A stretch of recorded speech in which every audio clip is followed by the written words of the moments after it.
มหาการุณิโกนาโถตถาคตภคะวันพุทธาปัจเจกพุทธาอรหันตโพธิสัตวะภารัตรัตนบุริสัตวะบาบาสาเหบดรบีอเมริกานโมพุทธายะนโมธรรมายะนโมสังฆายะเจพิมสังเกโชดังโชเกโชคำลาจังโชปะโดดักนีกับโซเจดังเกจินโซเกเปโซนัมเกโดลาเป็นสีสังเกดุปาโชสันเจนัมเกจัมปาดังโลเจจิตาจิตาวะเสสุงทุตมงเทกปายโชกีโกโลโกโลโสอมมานีเปเมหุม กราบถวายความเคารพพระอาจารย์ดรพระมหาจัญญาสุทธิยาโนเจ้าวาดวัดพุทธปัญญาที่เคารพอย่างสูงกราบถวายความเคารพพระอาจารย์ดรพระมหานรินทร์นรินทร์โตแล้วก็ขอโอกาสท่านพระมหาวชรินทร์อัคคการีปริญธรรม9ประโยคแล้วก็ขอเจริญพรญาติโยมสาธุชนทุกท่านอีกครั้งหนึ่งนะครับก็วันนี้อาตมาเป็นรูปที่สองนะก็จะมาพูดเรื่องสติปัฏฐานนะครับสติปัฏฐานก็เป็นหนึ่งนะที่พระเจ้าตรัสนะครับโดยความหมายของสติปัฏฐานเนี่ยก็หมายถึงว่าอารมณ์เนี่ยเป็นที่ตั้งของสติจึงเรียกว่าสติปัฏฐานเช่นกายเป็นที่ตั้งของสติและสตินั้นก็เป็นที่ตั้งได้ด้วยนะครับก็คือว่ากายเป็นที่ตั้งของสติแล้วก็สตินั้นก็เป็นที่ตั้งได้ด้วยแล้วก็เป็นตัวสติด้วยนั่นเองนะครับ สติโดยความหมายก็คือแปลว่าความระลึกได้ฉะนั้นสติปัฏฐานจึงมุ่งหมายถึงสติที่มีการระลึกได้ทั้งภายในกายเวทนาจิตแล้วก็ธรรมพระพุทธเจ้าเนี่ยทรงตรัสสติปัฏฐาน4ไว้เนี่ยก็เพราะว่าตรัสเพื่อเกื้อกูลแก่เวนยสัตว์ที่มีจริตต่างกันนะครับก็แปลว่าสติปัฏฐาน4เนี่ยเป็นสิ่งที่พระเจ้าตรัสเพื่อเอื้อต่อจริตหรือนิสัยใจคอของเราสรรพสัตว์ที่มีความแตกต่างกันนะครับอย่างเช่น1ตัณหาจริตอย่างอ่อนนะครับประเภทแรกคือตัณหาจริตอย่างอ่อนมีกายานุปัสสนาสติปัฏฐานซึ่งมีอารมณ์ที่หยาบจะเป็นหนทางแห่งการปฏิบัติแล้วเกิดผลได้นะและในการเจริญกายานุปัสสนาสติปัฏฐานในหมวดที่มีนิมิตเกิดขึ้นได้ไม่ยากนักก็เหมาะสมกับพวกสมถญาณิกะประเภทยังอ่อนพวกที่ยังปฏิบัติสมถะนั่นเองนะครับ ทีนี้มาดูอย่างที่สองก็คือตัณหาจริตอย่างกล้าซึ่งมีเวทนานุปัสสนาสติปัฏฐานเป็นอารมณ์ที่ละเอียดจะเป็นหนทางแห่งการปฏิบัติแล้วเกิดผลได้และเหมาะสมกับพวกสมถญาณิกะประเภทแก่กล้าอันที่สามคือทิฏฐิจริตอย่างอ่อนมีจิตตานุปัสสนาสติปัฏฐานซึ่งมีอารมณ์ละเอียดแต่ก็แยกรายละเอียดออกไปได้ไม่มากนัก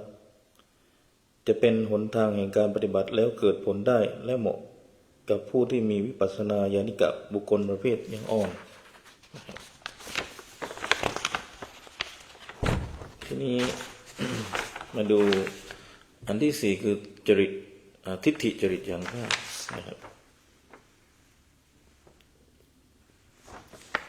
ทิฏฐิจริตแก่กล้านะครับก็มีธรรมานุปัสสนาสติปัฏฐานซึ่งมีอารมณ์อันละเอียดลึกซึ้งแยกประเภทออกไปมากจะเป็นหนทางแห่งการปฏิบัติแล้วเกิดผลได้เหมาะกับผู้ที่ปฏิบัติวิปัสสนาญาณิกะบุคคลประเภทแก่กล้านะครับ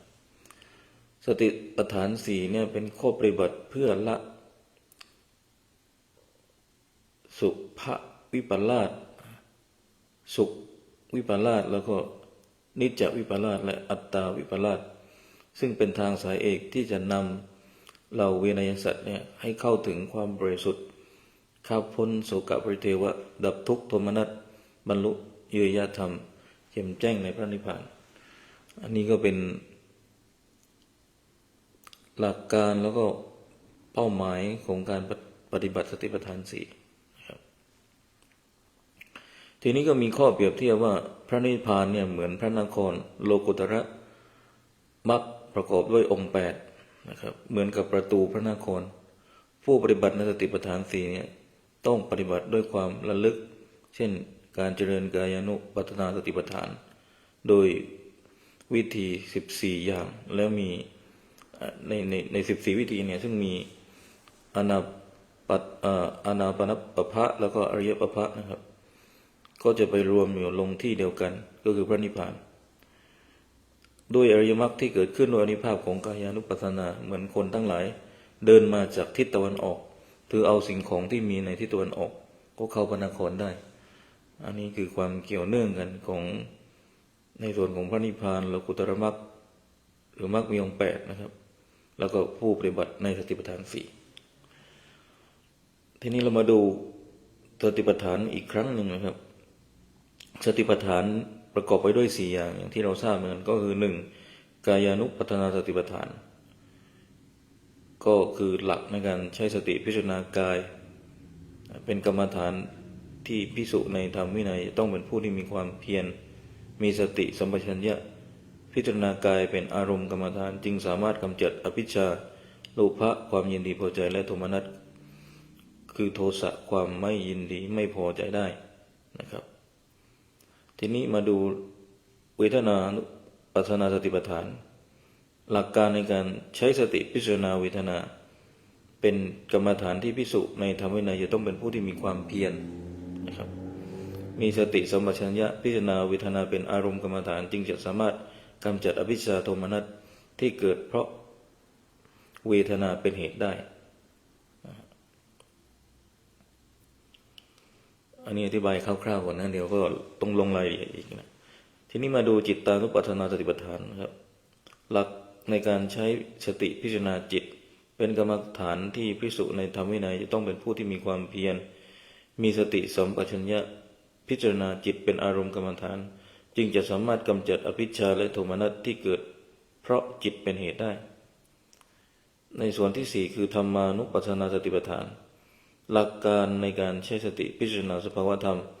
อันเป็นกรรมฐานที่ภิกษุในธรรมวินัยนี้จะต้องเป็นผู้ที่มีความเพียร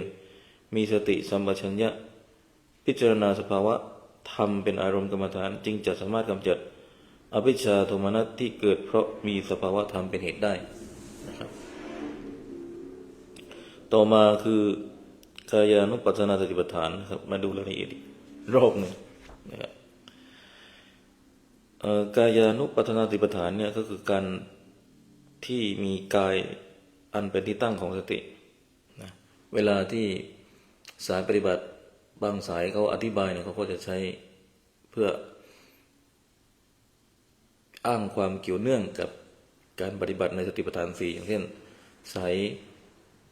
กรรมฐานสายเคลื่อนไหวเนี่ยสายของหลวงพ่อเทียนจิตตสุโภเนี่ยนะครับก็จะบอกว่าที่ใช้กรรมฐานเคลื่อนไหวเนี่ยก็คือให้รู้กายก่อนให้รู้การเคลื่อนไหวของกายก่อนซึ่งก็จะเกี่ยวเนื่องกับกายานุเวทนาสติปัฏฐานนะครับหรือสายพงยุบที่กำหนดการเดินจงกรมใน16จังหวะนะครับจะขอไปใน6จังหวะนะครับยกหนอย่างหนลงหนถูกหนกดหนยกหนย่างหนลงหนเนี่ยนะยกขวาย่างหนซ้ายย่างหนยกหนย่างหนลงหนถูกหนเนี่ยไล่ไปตามจังหวะ6ทั้งหมด6จังหวะเนี่ยการทำแบบเนี้ยการยืดการนั่งอยู่ก็พูดถึงการยืดคู่เหยียดย่างอะไรพวกเนี้ยนะเขาก็ครูบาอาจารย์เขาก็อ้างถึงการเกี่ยวข้องกับเรื่องของกายานุปัสสนาสติปัฏฐานเกี่ยวกับใช้ฐานกายเนี่ยเป็นที่ตั้งหรือเป็นอารมณ์ที่ให้เกิดตัวสติเพราะฉะนั้นในส่วนของกายานุปัสสนาสติปัฏฐานนี่ก็หมายถึงกายทุกส่วนเนี่ยทุกเนื้อเยื่อเนี่ยตั้งแต่เส้นผมถึงปลายเท้าเนี่ยเป็นที่ตั้งแห่งสติให้เกิดขึ้นได้ทั้งหมดอย่างที่พระพุทธเจ้าตรัสเรื่องอิริยาบถย่อยอิริยาบถใหญ่อิริยาบถย่อยเนี่ย ยืนเดินนั่งนอนกินดื่มทำพูดคิดแล้วก็ยืด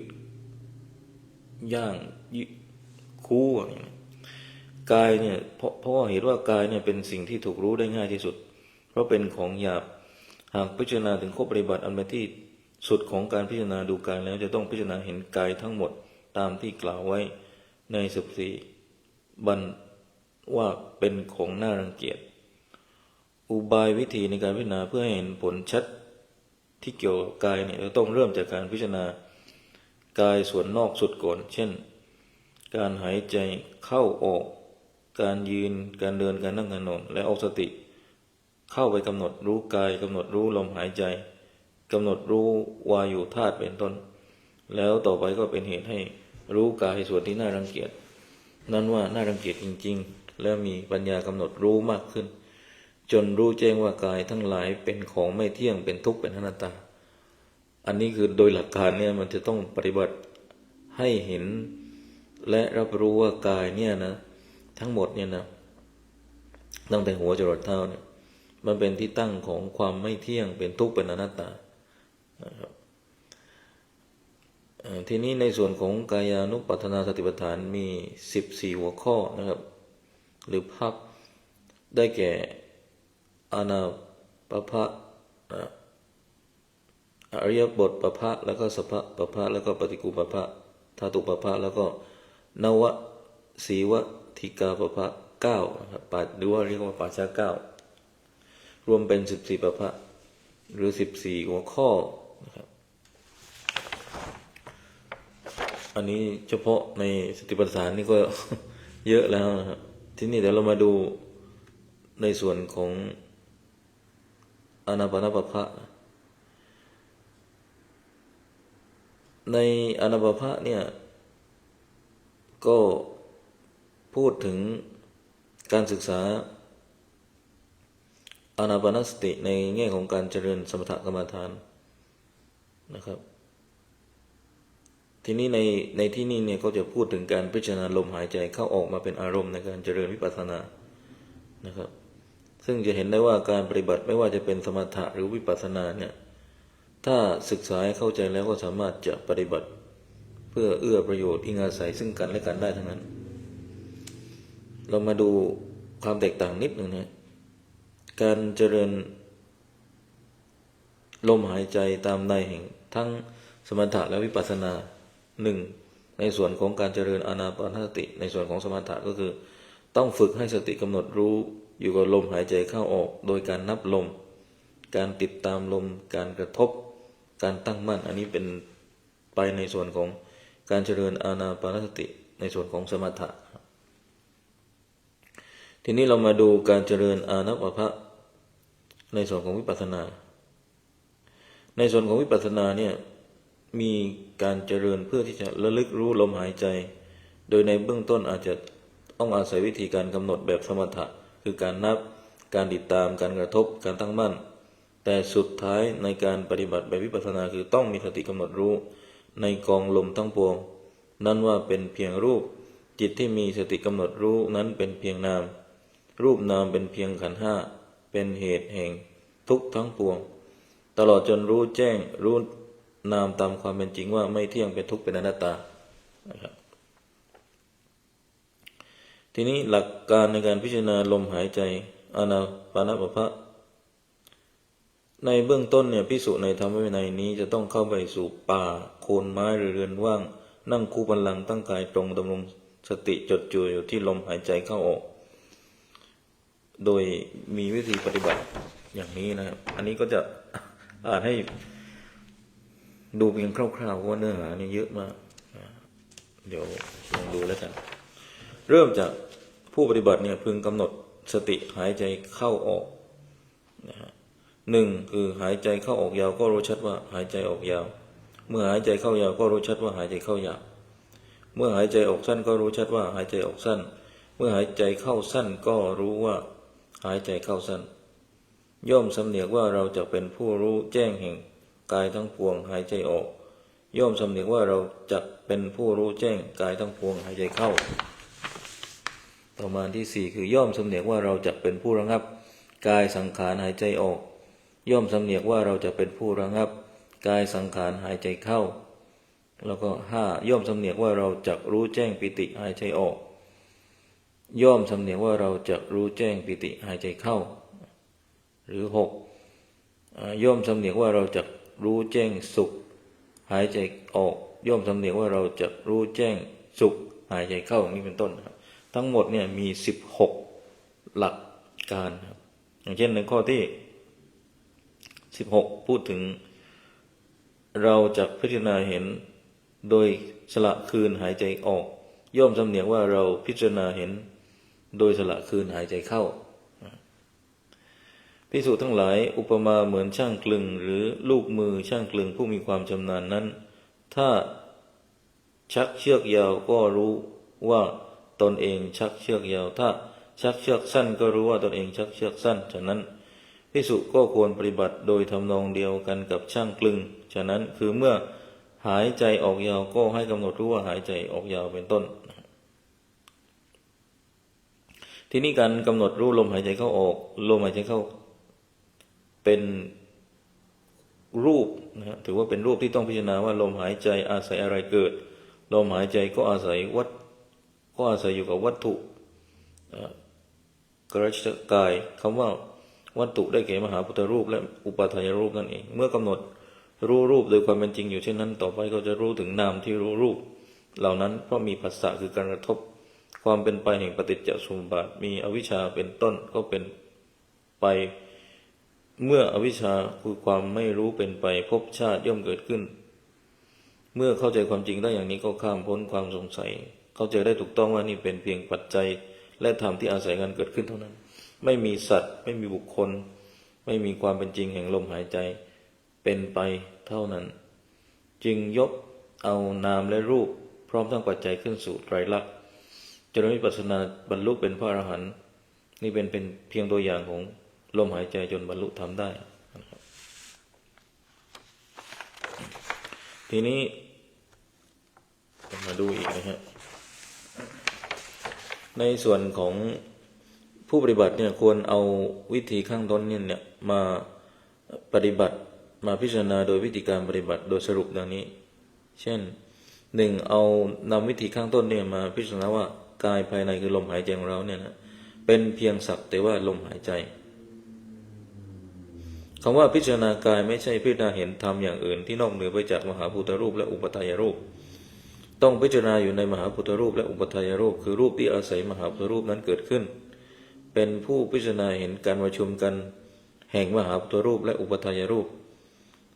เหมือนคนลอกกาบกล้วยออกจากต้นกล้วยนั้นถ้าลอกออกกาบออกไปทีละกาบก็จะพบความจริงว่าไม่มีแก่นสารอะไรเลยเชื่อว่าต้นกล้วยเนี่ยไม่มีแล้วมีแต่กาบแต่ละกาบเท่านั้นเองเมื่อพิจารณาถึงความเป็นจริงของกายโดยกำหนดรู้โดยรู้ในส่วนของมหาพุทธรูปและอุปาทายรูปแล้วจึงเป็นเหตุให้สามารถแยกความเป็นกลุ่มเป็นก้อนออกจากกันได้จึงไม่เห็นเป็นชายเป็นหญิงไม่เห็นเป็นเพศชายไม่เห็นเพศหญิงหรือเป็นธรรมะอะไรอื่นนอกเหนือไปจากการประชุมแห่งธรรมตามที่กล่าวมาข้างต้นแต่นี่โดยทั่วไปหรือสัตว์ทั้งหลายโดยทั่วไปเนี่ยมีความเชื่อผิดจึงยังยึดติดอยู่ซึ่งที่แท้จริงเป็นการเพียงประชุมของมหาพุทธรูปและอุปาทายรูปและธรรมอื่นๆเท่านั้นเพราะฉะนั้นครูบาอาจารย์บุรพาจารย์โบราณท่านกล่าวไว้ว่าสิ่งใดที่บุคคลเห็นอยู่สิ่งนั้นไม่ใช่สิ่งที่เขาเห็นแล้วสิ่งใดที่บุคคลเห็นแล้วสิ่งนั้นไม่ใช่สิ่งที่เขาเห็นอยู่เมื่อไม่เห็นตามความเป็นจริงจึงหลงติดอยู่เมื่อหลงติดอยู่ย่อมไม่พ้นทุกข์อันนี้โดยหลักการก็เป็นอย่างนี้ทีนี้ผู้ที่พิจารณาเห็นกายได้จริงๆเขาจะเห็นกายอย่างเดียวเท่านั้นไม่พิจารณาเห็นธรรมอื่นเช่นการมองเห็นพยับแดดบุคคลทั่วไปมองเห็นพยับแดดว่าเป็นน้ำแต่ผู้ปฏิบัติไม่เห็นของปลอมเช่นนั้นแต่จะเห็นว่ากายนี้เป็นของไม่เที่ยงเป็นทุกข์เป็นอนัตตาและไม่งามไม่ใช่ว่าเห็นกายเป็นของเที่ยงเป็นสุขเป็นอัตตาและเป็นของงามแต่พิจารณาได้เห็นจริงๆแล้วว่ากายเป็นที่ประชุมของกายที่ไม่เที่ยงเป็นทุกข์เป็นอนัตตาและเป็นของไม่งามเท่านั้นเองกายนี้มีลมหายใจเข้าออกเข้า ที่ในครั้งแรกตอนที่คลอดออกจากครรภ์มารดาต่อไปก็มีกระดูกที่กลายเป็นผุยผงไปในที่สุดพระโยคาวจรหรือผู้ปฏิบัติเนี่ยก็พิจารณาเห็นกายคือดินน้ำไฟลมกายคือผมกายคือขนเป็นต้นโดยความเป็นของไม่เที่ยงเป็นทุกข์เป็นอนัตตาเมื่อเป็นเช่นนี้ก็จะเบื่อหน่ายคลายความกำหนัดยินดีจะดับตัณหาและสลัดออกไปไม่ยึดติดไว้และก็คลายได้นะครับหรือว่าการพิจารณาเปรียบเทียบกายภายในกับกายภายนอกโดยเปรียบเทียบลมหายใจของตนเองกับลมหายใจของผู้อื่นให้เป็นเพียงสักแต่ว่าลมหายใจทั้งตนเองและบุคคลอื่นเป็นเพียงลมหายใจเท่านั้นหรือการพิจารณารู้สลับกันไปมาระหว่างกายภายในกับกายภายนอกคือการกำหนดรู้ลมหายใจของตนบ้างและกำหนดรู้ลมหายใจของบุคคลอื่นบ้างสลับกันไปมามีวิธีในการประพฤติปฏิบัติเยอะมากนะฮะเพื่อเอื้อต่ออุปนิสัยของผู้ปฏิบัติแล้วก็เพื่อทักษะที่เอื้อต่อการบรรลุเป้าหมายนั่นคือการให้เข้าถึงพระนิพพานนะครับทีนี้สิ่งสำคัญที่สุดจะต้องมีสติเสมอว่าลมหายใจที่ปรากฏอยู่นี้เป็นเพียงรูปลมหายใจเป็นเพียงรูปคือวายโยธาตุสติที่ประกอบกันกับจิตเป็นนามเห็นเป็นรูปรู้เป็นนามนะครับทีนี้ไม่ใช่บุคคลอัตตาตัวตนเราเขาจะต้องตระหนักว่าการที่นำเอาลมหายใจมาพิจารณาโดยในต่างๆข้างต้นนั้นมีวัตถุประสงค์เพียงเพื่อต้องการให้เกิดญาณปัญญาแก่กล้ายิ่งขึ้นไปและเพื่อความสมบูรณ์แห่งการเจริญให้มีสติระลึกรู้เท่านั้นจึงไม่ควรที่จะหลงยึดติดอยู่ในสังขารที่กำลังเกิดดับอยู่ไม่ควรเข้าไปยึดว่าลมหายใจนี้เป็นของเรากายนี้เป็นของเราของสัตว์บุคคลผู้หญิงผู้ชายอย่างนี้เป็นต้นต่อมาสติกำหนดลมหายใจโดยอริยบทโดยอริยสัจสี่เช่นสติที่กำหนดลมหายใจเป็นอารมณ์สติจัดเป็นทุกขสัจตัณหาคือความยินดีพอใจในอดีตภพจึงทำให้เกิดมาในภพนี้เป็นเหตุปัจจัยให้มีสติที่ไปกำหนดรู้ลมหายใจอยู่ในขณะนี้นี่เองตัณหาในอดีตภพจัดเป็นสมุทัยเป็นสมุทัยสัจจะนะฮะต่อไปการหยุดทุกขสัจจะและตัณหาเนี่ยจัดเป็นนิโรธสัจนะครับอริยมรรคที่กำหนดรู้ทุกขสัจและละสมุทัยสัจเนี่ยมีนิโรธสัจเป็นอารมณ์จัดเป็นมรรคสัจที่นี้มีข้อเตือนใจนะสำหรับการปฏิบัติวิปัสสนาเป็นเรื่องที่จะต้องทำลายอัตตาตัวตนให้ได้ฉะนั้นสติที่ต้องกำหนดรู้กายจะต้องมีความหมายเปลี่ยนไปในแต่ละหมวดที่ปฏิบัติแตกต่างกันไปเช่นในอานาปานปภะเนี่ยกายหมายถึงลมหายใจในอริยบทปภะกายหมายถึงอริยบทสี่ในสัมปชัญญะปภะคำว่ากายจึงหมายถึงอริยบทย่อยๆเป็นต้นอันนี้ก็จบไปแล้วสำหรับหลักในการพิจารณาลมหายใจโดยใช้อานาปานปภะเนี่ยเป็นข้อปฏิบัติโดยอันนี้อ่านไปศึกษาเล่าไปเนี่ยเป็นไปโดยสังเขปนะทีนี้เรามาดูต่อมาก็คือหลักในการพิจารณาสติเพื่อพิจารณาเป็นอริยปภะนะครับอริยบทปภะเช่นภิกษุทั้งหลายภิกษุควรใช้สติพิจารณาอริยบทสี่ขณะที่ภิกษุเดินก็กำหนดรู้ว่าเดินขณะที่ภิกษุยืนก็กำหนดให้รู้ว่ายืนขณะที่ภิกษุนั่งก็กำหนดให้รู้ว่านั่งขณะที่ภิกษุนอนก็ให้กำหนดรู้ว่านอนอันนี้ในส่วนของใช้สติพิจารณาอริยบทปภะการกำหนดอริยบทคือยืนเดินนั่งนอนก็ให้รู้เหตุแห่งการเกิดอริยบทต่างๆไม่ได้มุ่งหมายเพื่อที่ให้รู้ว่าเดินแต่ให้รู้เหตุแห่งการเดินเรียกกันว่าเดินนั้นมีเหตุเกิดคือเกิดจากการแผ่ไปของวายโยธาตุที่เกิดจากจิตเมื่อจิตคิดว่าเราจะเดินจิตนั้นก็ทำให้เกิดวายโยธาตุวายโยธาตุก็จะทำให้เกิดความเคลื่อนไหว โดยการนำกายได้ก้าวไปข้างหน้าด้วยความไหวตัวของวายโยธานั้นความเป็นเช่นนี้จึงมีสมุติบัญญัติเรียกว่าสมมติบัญญัติที่เรียกว่าเดินในอีก3อิริยาบถที่เหลือก็จะเป็นไปในทำนองเดียวกันผู้ปฏิบัติควรนำเอาวิธีข้างต้นเนี่ย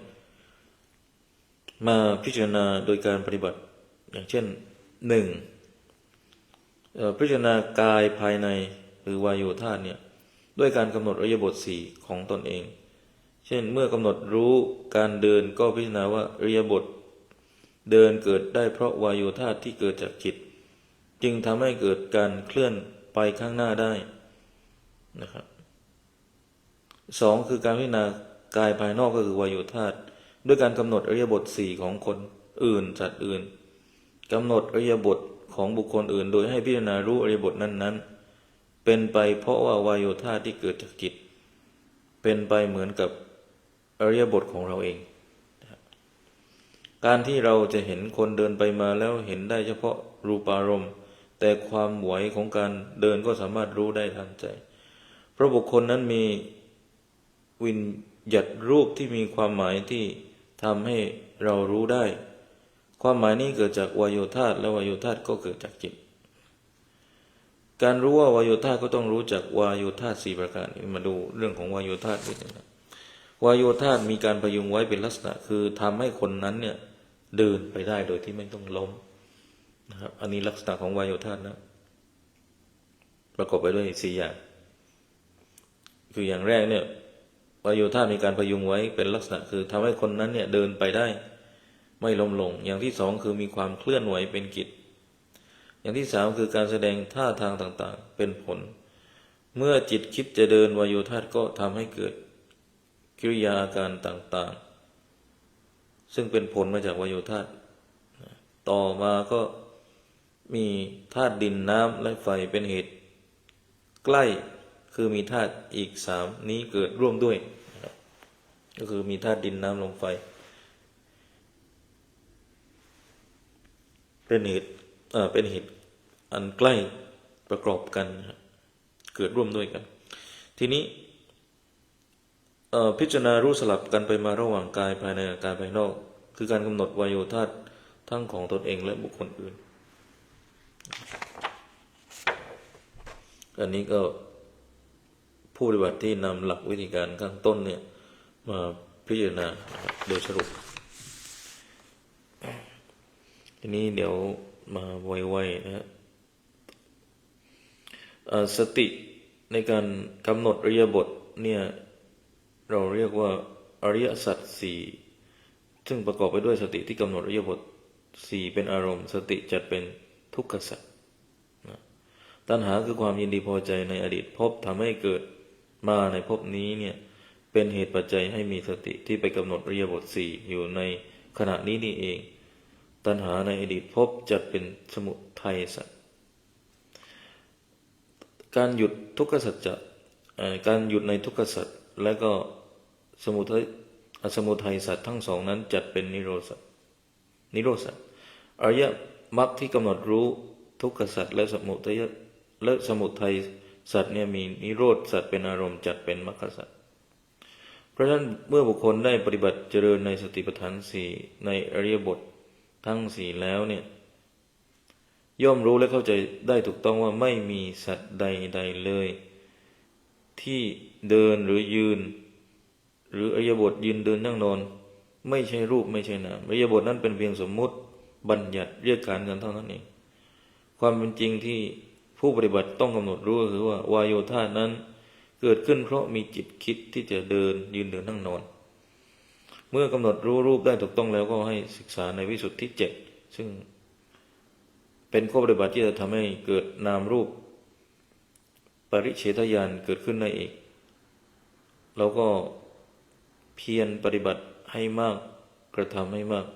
จนวิปัสสนูปกิเลสเกิดขึ้นแก่ท่านและจะเป็นเครื่องหมายให้รู้ได้ว่าท่านปฏิบัติมาถูกทางแล้วและเกือบจะสำเร็จแล้วและต่อไปก็ต้องข้ามพ้นวิปัสสนูปกิเลสให้ได้เมื่อนั้นท่านก็จะเห็นว่าเป็นผู้เริ่มต้นมีวิปัสสนาญาณเกิดขึ้นแล้ว ข้อเตือนใจรูปไม่ใช่อริยบทอริยบทไม่ใช่รูปวิญญาณบัญญัติเป็นเป็นอสภาวะรูปเดี๋ยวมาดูนิดนึงครับรูปหมายถึงธรรมชาติใดย่อมแตกต่างดับด้วยอำนาจแห่งความเย็นความร้อนเป็นต้นเพราะฉะนั้นธรรมชาตินั้นชื่อว่ารูปได้แก่อวินิพโพครูป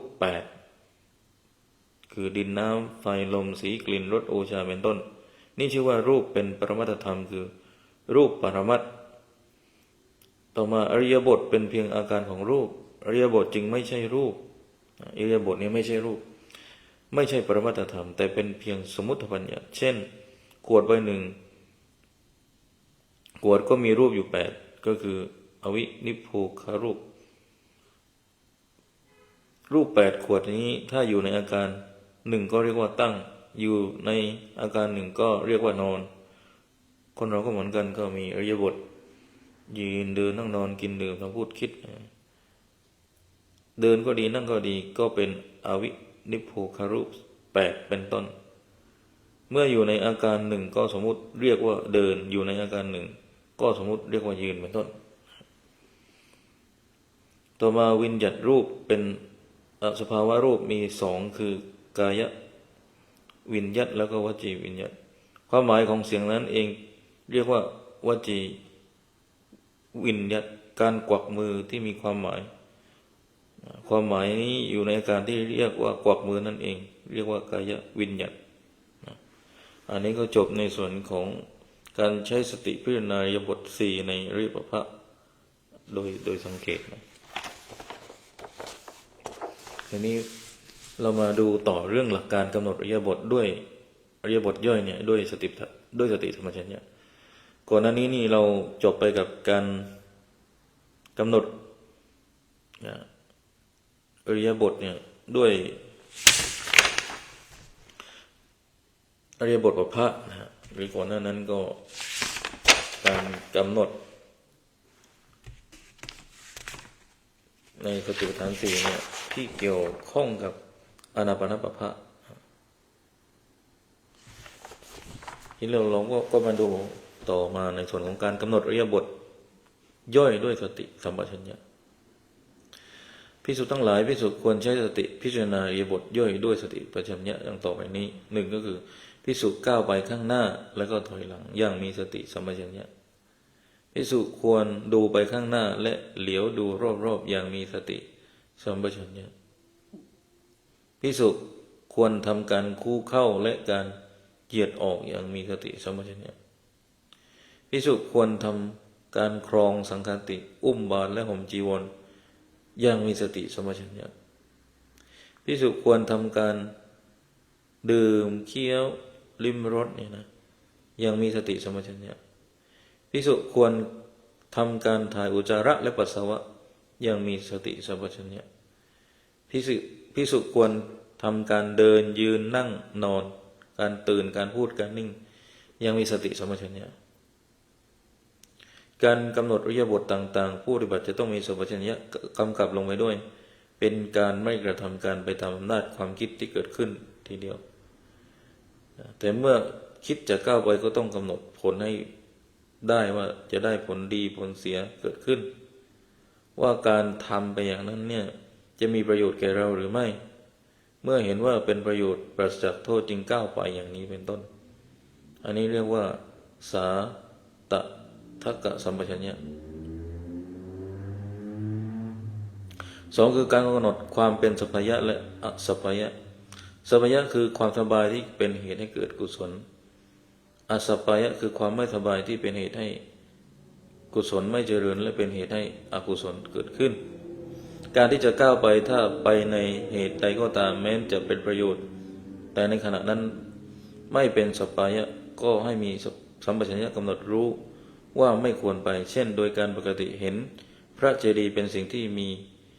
ดีมีประโยชน์เพราะยังกุศลให้เกิดขึ้นแต่ถ้าในเวลานั้นโดยการดูรอบๆพระเจดีย์มีงานรื่นเริงต่างๆก็ไม่ควรไปเพราะเป็นเหตุให้อกุศลเกิดอย่างนี้เรียกว่าสัพพยะสัมปชัญญะโอ้ถือว่าลึกมากนะ ต่อมาการกำหนดความเป็นสัปปายะและอสัปปายะสัปปายะนี่แปลว่าความสบายที่เป็นเหตุให้เกิดกุศลเกิดอสัปปายะคือความไม่สบายที่เป็นเหตุให้กุศลไม่เกิดไม่เจริญขึ้นและอาจเป็นเหตุให้อกุศลเกิดขึ้นการที่จะก้าวไปถ้าไปในที่ใดก็ตามแม้ว่าจะเป็นประโยชน์แต่ในขณะนั้นไม่เป็นสัปปายะก็ให้มีสติสัมปชัญญะกำหนดรู้ว่าไม่ควรไปเช่นโดยปกติการเห็นพระเจดีย์เป็นสิ่งที่ดีมีประโยชน์เพราะยังกุศลให้เกิดขึ้นแต่ถ้าไปในบริเวณนั้นโดยรอบวันนั้นก็เป็นวันที่รอบพระเจดีย์ก็มีแต่งานรื่นเริงก็ไม่ควรไปเพราะจะเป็นเหตุให้เกิดอกุศลเกิดขึ้นอย่างนี้เรียกว่าสัปปายะสัมปชัญญะนี้เป็นต้น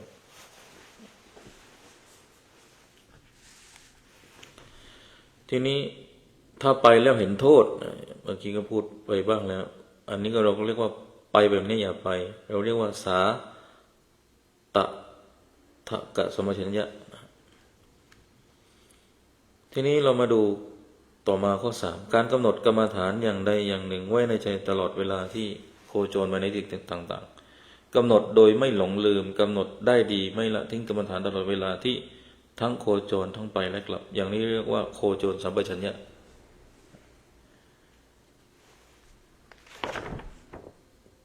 อันนี้ในส่วนของสัมปชัญญะเดี๋ยวดูอีกนิดหนึ่งนะการกำหนดโดยการไม่หลงลืมในการก้าวไปข้างหน้าความหมายก็คือผู้ปฏิบัตินี่จะต้องไม่หลงลืมในขณะก้าวไปข้างหน้าไม่หลงลืมว่าเป็นอัตตาตัวตนของเราเป็นผู้ก้าวนำพาไปแต่ต้องมีสติกำหนดรู้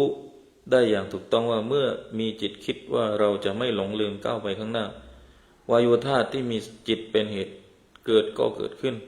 เมื่อเกิดขึ้นแล้วก็ยังเกิดกายบัญญัติรูปเกิดขึ้นด้วยแล้วก็เกิดขึ้นพร้อมกับจิตดวงนั้นเองโครงกระดูกที่สมมติว่ากายนี้จะก้าวไปข้างหน้าตามอำนาจของการแผ่ขยายไปแห่งวายุธาตุที่เกิดจากจิตนั่นเองในการยกเท้าขึ้นธาตุ2ชนิดคือปฐวีธาตุและก็อาโปธาตุจะอ่อนกำลังลง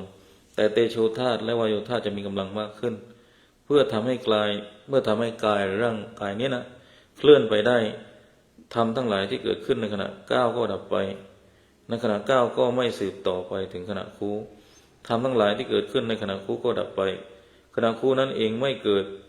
ความสืบต่อในขณะเหยียดเพราะวิญญัตรูปทั้งหลายนั้นเกิดจากจิตอื่นดับไปพร้อมกับรูปที่ดับไปแล้วความเป็นไปของอริยบทในตอนนี้ก็เกิดได้เพราะจิตคนละตรงกันไม่ใช่จิตดวงเดียวกันเหมือนกระแสน้ำที่ไม่ไหลติดต่อกันเป็นนรกเช่นนั้นผู้ปฏิบัติกำหนดโดยไม่หลงในการก้าวไปอย่างนี้เรียกว่าอสัมโมหะสัมปชัญญะการกำหนดอิริยาบถย่อยนี่ก็มีวิธีการปฏิบัติโดยสรุปเช่นเดียวกับอิริยาบถใหญ่4หรืออิริยาบถ4เนี่ยแต่ต้องละเอียดลึกซึ้งกว่ามากเพราะการกำหนดรู้สัมปชัญญะ4ด้วยอย่างที่บอกว่าในอิริยาบถพระเจ้าเขาตรัสอิริยาบถใหญ่อิริยาบถย่อยนะครับเราสายของยุคเนี่ยก็พยายามจะให้ความละเอียดไปตามอิริยาบถย่อยด้วยนะครับก็จำได้ว่าตอนไปปฏิบัติแม้แต่นั่งฉันข้าวเนี่ยเขาก็ค่อยให้จับช้อนแล้วค่อยกู้เข้ามาดูการโค้งเข้ามากว่าจะได้ฉันก็เกือบ5 นาทีนะกว่าจะได้คำข้าว1 คำข้าวก็เกือบ5 นาทียืดเหยียดยื้อคู่กายเข้ามานะว่าจะจับช้อนได้อีกแต่มันเห็นความละเอียดของจิตเห็นความละเอียดของรูปการเคลื่อนไปของรูปการเคลื่อนไปของมือการเคลื่อนไปของเท้านะไอ้ระหว่างเคลื่อนนี่มันมีเรื่องราวมันมีภพชาติต่างๆมากมายที่มันเกิดขึ้นนะครับอันนี้ก็เป็นเรื่องของการฝึกสติที่ผ่านการทำความเข้าใจฝึกฝนในเรื่องของอริยบทต่างๆที่เราไปเกี่ยวข้องตอนที่เราปฏิบัติกรรมฐานนะโดยเฉพาะวิปัสสนากรรมฐานทีนี้เรามาดูหลักการในการพิจารณา โดยใช้สติพิจารณาอาการ32นะภิกษุทั้งหลายพระเจ้าตรัสว่าภิกษุควรพิจารณาร่างกายนี้ซึ่งมีหนังหุ้มอยู่โดยรอบเต็มไปด้วยสิ่งที่เป็นปฏิกูลชนิดต่างๆตั้งแต่ปลายผมจนจรดฝ่าเท้า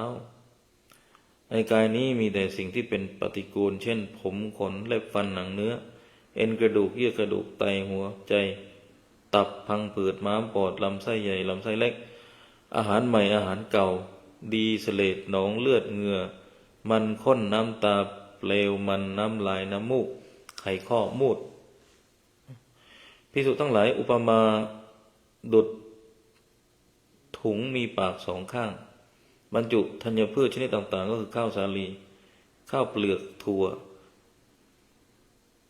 เขียวถั่วเหลืองเมล็ดงาข้าวสารไว้เต็มถุง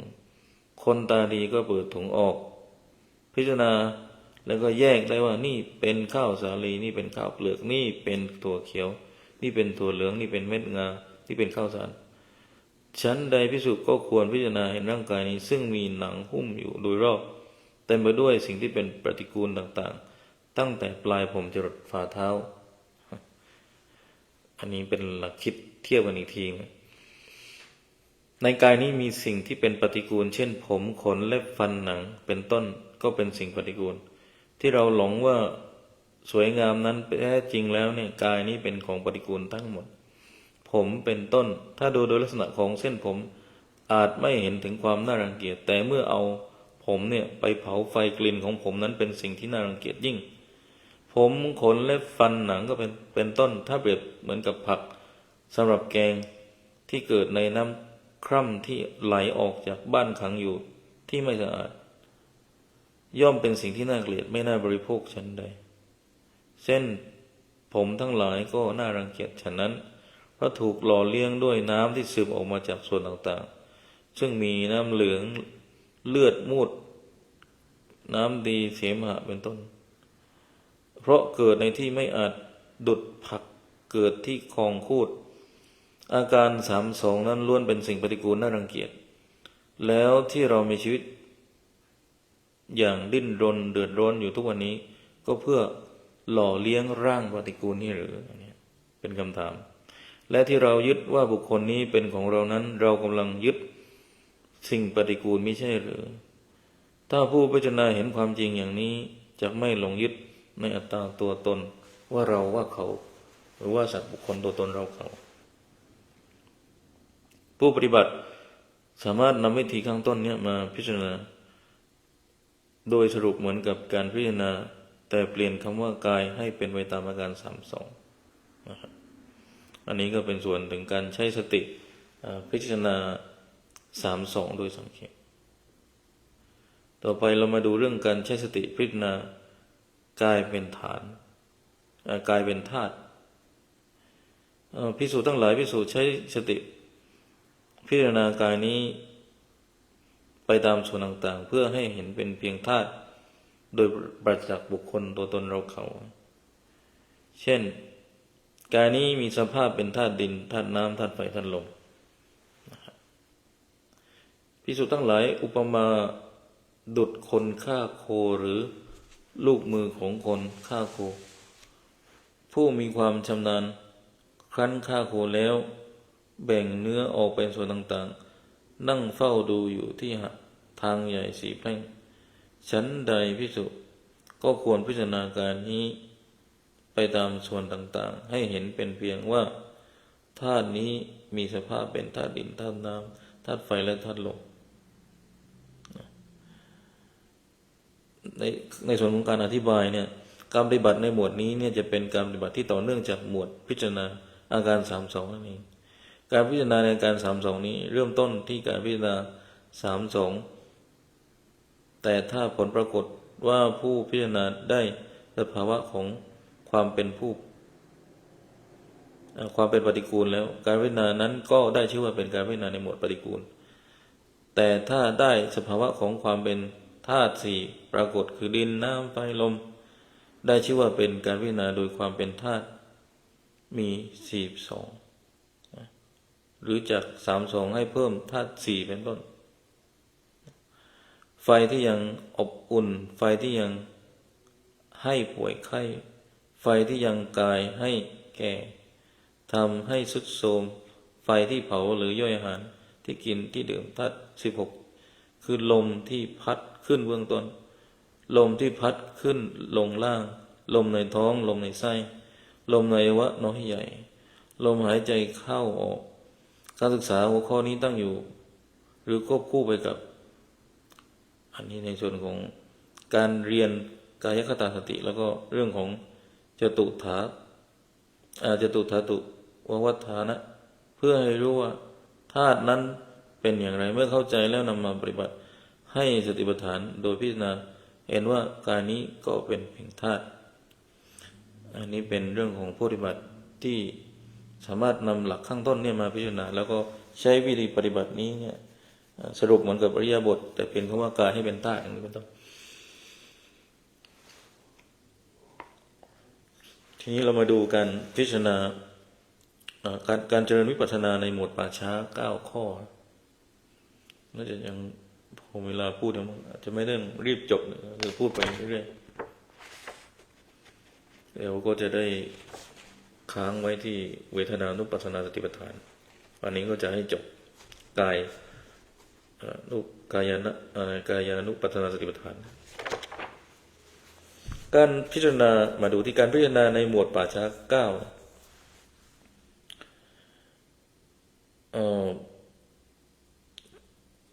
ก็คือการพิจารณาอสุภะก็เพียงเพื่อให้ซากศพอย่างใดอย่างหนึ่ง10อย่างแต่ปฏิบัติขั้นปฏิบัติก็ให้ท่องบริกรรมว่าวินีแล้วก็อสุภะไปเรื่อยๆจนสมาธิตั้งมั่นก็เกิดขึ้นไปตามลำดับเมื่อเกิดปฏิฆานิมิตแล้วฌานก็เกิดขึ้นแต่การพิจารณาอสุภะโดยการเจริญวิปัสสนาไม่ต้องบริกรรมจนสมาธิติดแน่นแต่พิจารณาเห็นสภาพความเป็นจริงว่ากายของเราหรือบุคคลอื่นก็ตามย่อมมีสภาพเช่นเดียวกับศพไม่ล่วงพ้นจากความตายความจริงเช่นนี้ไปได้จุดประสงค์ที่พูดนี้ก็เพื่อคลายจากความยึดมั่นในอัตตาตัวตนทำให้เกิดคณบัญญัติว่าเป็นบุคคลตัวตนเราเขาเมื่อก้าวพ้นจากความเป็นคณะแล้วสภาพของปรมัตถแท้คือรูปนามจึงจะปรากฏได้จุดประสงค์เดียวของการเจริญวิปัสสนาคือต้องทำลายอัตตาตัวตนให้ได้ก่อน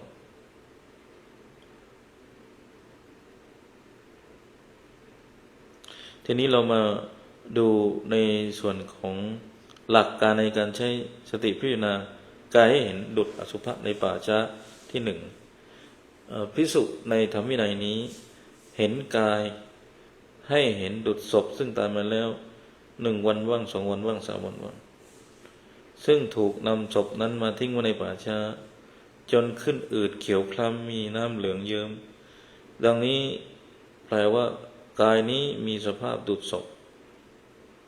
และมีลักษณะดุจศพไม่พ้นสภาพเช่นนี้ไปได้ต่อมาหลักในการพิจารณากายให้เห็นดุจอสุภะในป่าช้าที่2ภิกษุควรพิจารณากายให้เห็นดุจศพซึ่งถูกทิ้งไว้ในป่าช้าปล่อยให้กายเหี่ยวแรงจิกกินสุนัขบ้านสุนัขจิ้งจอกหรือสัตว์อื่นๆกัดกินดังนี้ว่ากายนี้มีสภาพและมีลักษณะดุจศพไม่พ้นสภาพเช่นนี้ไปได้นี่เป็นส่วนของกายเพราะว่าเรากำลังพิจารณาแต่ใช้สติในการพิจารณากายให้เห็นในส่วนของป่าช้า9ภิกษุควรพิจารณาให้เห็นดุจโครงกระดูกของศพซึ่งถูกทิ้งไว้ในป่าช้าซึ่งมีเนื้อเลือดมีเอ็นรึงรัดอยู่ดังนี้ว่ากายนี้มีสภาพและมีลักษณะดุจโครงกระดูกนี้ไม่พ้นสภาพเช่นนี้ไปได้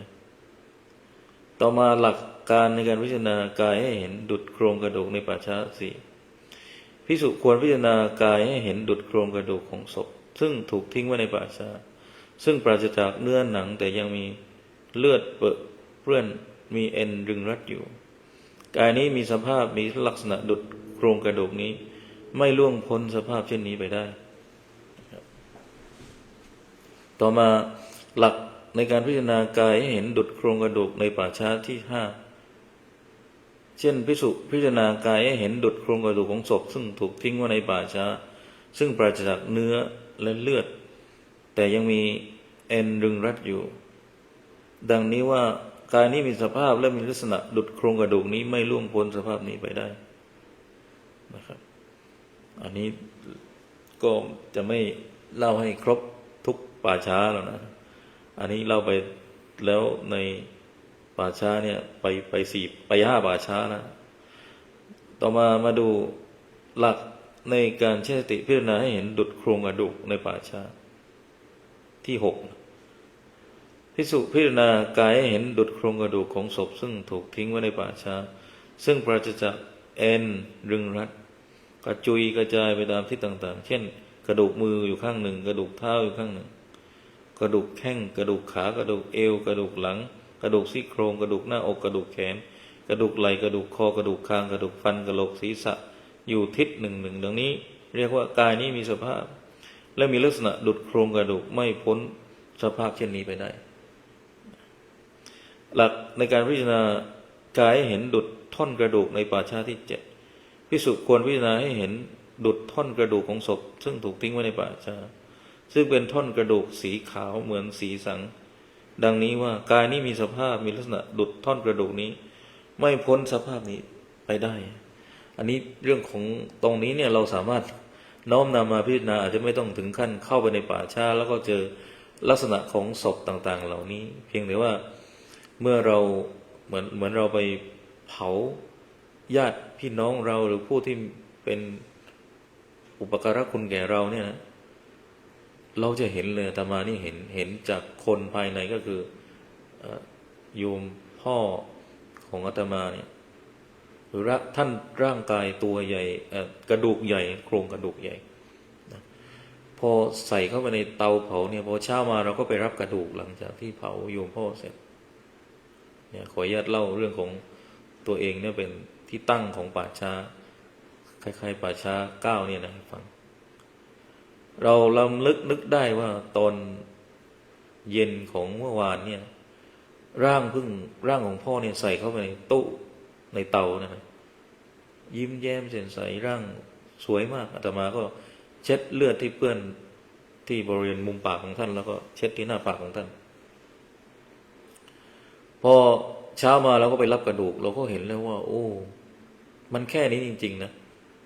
ชีวิตของคนเนี่ยนะพ่อเป็นคนที่กระดูกใหญ่โครงสร้างใหญ่เนื้อแน่นล่ำสันพอสิ่งที่เราเห็นมาในเช้าวันหนึ่งเนี่ยเหลือแค่กระดูกโครงกระดูกคนก็เก็บกระดูกให้ที่ใจหายเหมือนกันใจหายบอกว่าแล้วพ่อเราทั้งตัวนี่หายไปไหนหมดทำไมมันเหลือแต่กระดูกเท่านี้ใจหายมากใจตกไปเลยว่าโอ้นี่ชีวิตนี่มันมีเท่านี้จริงๆชีวิตนี่มันมีเท่านี้จริงๆคนเราแล้วสำหรับบางคนเนี่ยไม่รู้ว่าความตายนี่จะมาเมื่อไหร่นะครับอย่างโยมพ่ออาตมาเนี่ยแข็งแรงมากท่านเป็นคนแข็งแรงหรืออีกหลายๆท่านเพราะฉะนั้นท่านไหนที่ปฏิบัติในสมถกรรมฐานหรือวิปัสสนากรรมฐานเนี่ยปฏิบัติจริงๆจังๆเนี่ยอย่างน้อยก็จะรู้เองว่ารู้ในจิตในใจเองว่าโอ้ใกล้แล้วใกล้ไปแล้วนะครูบาอาจารย์บางท่านเขาจะสั่งลูกศิษย์ลูกหาว่าใกล้แล้วนะใกล้แล้วเหมือนท่านอาจารย์พุทธทาสเป็นต้นนะครับทีนี้ในส่วนของอาจารย์พุทธทาสเนี่ยท่านต้องไปอ่านการบันทึกจากนายแพทย์ท่านหนึ่งว่าพอท่านใกล้จะไปเนี่ยท่านก็บอกเลยว่าท่านจะไม่อ่านหนังสือท่านจะไม่เทศน์ละท่านจะพูดก็พูดในเรื่องของธรรมะที่มันลึกๆข้างในอาตมาจำชื่อไม่ได้แต่ต้องไปอ่านเล่มนี้บางท่านเนี่ยไม่ได้ปฏิบัติในสมถกรรมฐานวิปัสสนากรรมฐานเขาเรียกว่าบางทีมันชีวิตมันสิ้นไปโดยที่ไม่ได้ตั้งใจไม่รู้ว่าต้องตายในวันนั้นเวลานั้น อันนี้ไม่รู้ตัว เพราะฉะนั้นการศึกษาเรื่องมรณสติหรือการศึกษาเรื่องการศึกษาเรื่องมรณสติศาสตร์อย่างแบบทิเบตเนี่ยนะหรือของเถรวาทก็ได้เรื่องการปฏิบัติสมถกรรมฐานวิปัสสนากรรมฐานเนี่ยมันแล้วก็ช่วยป้องกันปัญหาว่าจิตสุดท้ายเราตั้งไม่ทันเวลาเราจะตายเนี่ยนะมันตกใจแต่ถ้าเราฝึกสมถกรรมฐานวิปัสสนากรรมฐานเนี่ยการตกใจเมื่อร่างกายเราคุมไม่ได้แล้วเนี่ยนะมันจะเหลือแค่ส่วนภายในใจของเราเนี่ยนะเราคุมการเดินไม่ได้แล้วเราคุมการคิดไม่ได้บางทีคิดแล้วจะให้มันพูดออกมาเป็นเสียงมันไม่ได้นะแม้แต่จะเรียกขอความช่วยเหลือเนี่ยบางทีเสียงมันไม่ออกมานะครับออกมาบางทีมันก็ไม่รู้เรื่องแล้วมันคนเป็นสโตรกพูดไม่ถูกภาษาพูดไม่เป็นภาษาอันนี้เป็นต้นวันนี้ก็เล่าเรื่องนี้ให้ฟังนะถือว่าละเอียดเลยนะครับเราก็ผสมกับประสบการณ์ส่วนตัวน้อยนิดที่เห็นโยมพ่อของตัวเองเห็นญาติโยมหลายๆท่านที่นำไปเผานะเมื่อก่อนนะครับก็เห็นแล้วก็ปลงสังเวชอยู่เยอะนะครับในท้ายที่สุดชีวิตของเรานี่ก็เอาไปได้แค่คุณงามความดีจริงๆนะบุญและบาปเอาไปได้แค่บุญและบาปที่เขาบอกว่ายศและลาภหาไปไม่ได้แน่เหลือเพียงแต่ต้นทุนบุญกุศลทิ้งสมบัติทั้งหลายให้ปวงชนไม่ร่างตนเขายังเอาไปเผาไฟก็วันนี้ก็ขออนุโมทนาขอบคุณทุกท่านที่เข้ามาติดตามรับฟังขอความสุขความรุ่งเรืองความร่ำรวยในธรรมจงมีแก่ทุกคนทุกท่านเทอญขอเจริญพร